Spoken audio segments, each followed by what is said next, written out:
U-Advocate Dalimpofu uthi kusobala ukuthi ecaleni elibekwe ikhasimende lakhe okunguDuduzile Zuma Sambudla kunesandla somphenyi uPaul O'Sullivan.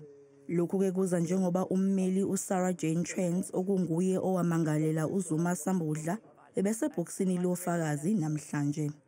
uSarah Jane Trent wayesebenzisana nenhlangano engenzi nzuzo iForensics for Justice okungeka Paul O'Sullivan, okuyiyo uMpofu ayematanisa nomengameli uCyril Ramaphosa.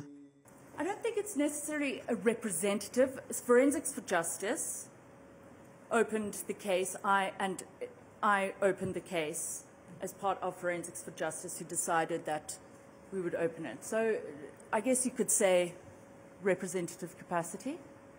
uSarah Jane Trent uchithile ukuthi isimangalo sakhe ngoZuma Sambudla sinenhlese yezombusazwe. My reasoning and motive for opening that case does not take away from the fact that an offence was committed or a suspected offence was committed.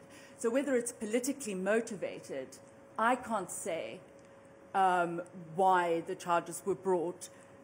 The state must show why the charges were brought or the accused was charged. No. But the reason for that, whether it's politically motivated or not, does not take away from whether there's an offence or not. Liphawula ngokwenzekile enkantolo namhlanje, iqembu uMkhonto weSizwe Party lithi lamacala abekwe wona uZuma Sambudla afana nangekho. We shouldn't be here. I mean, as of today, this is fait accompli when it comes to this case. There is no case against Comrade Dudu. There is no terrorist charges that should actually be having been brought against her in the first place.